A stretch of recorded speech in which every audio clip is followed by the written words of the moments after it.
Hello and welcome to Richie's Truck and Auto. What we have here today is a 2002 GMC Sierra 2500 HD with a complaint of coolant leaking on the grounds when it's parked. We've had it pressurized here now for about 10 minutes. It is holding pressure. The engine is warm right now, but what I suspect is that when it cools down, it begins to leak coolant from the lower end, either the weep hole, the water pump, a hose, oil cooler tube, etc. So what I'm going to show you now is underneath where to look for the weep hole at the oil pump. At the coolant pump. Alright. So this is the driver's side. This is an LB7. So the oil pressure sensor is right there in the way. But if you look closely up top there, try to get this light positioned correctly. Alright, so look right up in there, right where that oil is coming from. That's actually the weep hole for the water pump. That's the water pump there, in between the front cover of the engine and the cover to the water pump. This water pump is actually leaking oil and it's leaking coolant. And if you look up at the oil cooler tube, you can see where the coolant is leaking out of the flange for the oil cooler tube. You see all that pink up in there. Right there and right back there.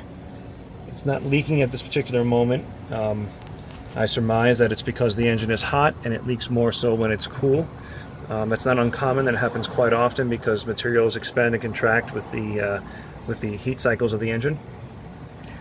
This engine's got a little over 200,000 miles on it, so we're going to put a lower hose on it, a water pump with a cover, because I would suspect that there'd be some level of cavitation in the cover, so we're going to go ahead and get a cover for this one as well. And probably going to get one of those oil cooler tubes, just because the flange is leaking up there and I don't know how pitted that may or may not be, so we just want to cover our own butts and make sure that we have all the materials to do this job correctly, minimizing downtime for the customer. Now if you look in here, you can see this is the original lower coolant hose. It's definitely seen better days. That joint appears to be leaking. Again, it's not leaking at this particular moment, but it was at some point because you can see the stain there. Let's go back up top.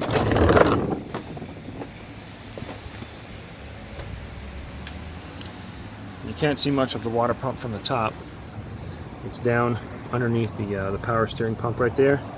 Right in front of the driver's side head, you can see the coolant bypass tube. That is the front cover there for the water pump. And that's it.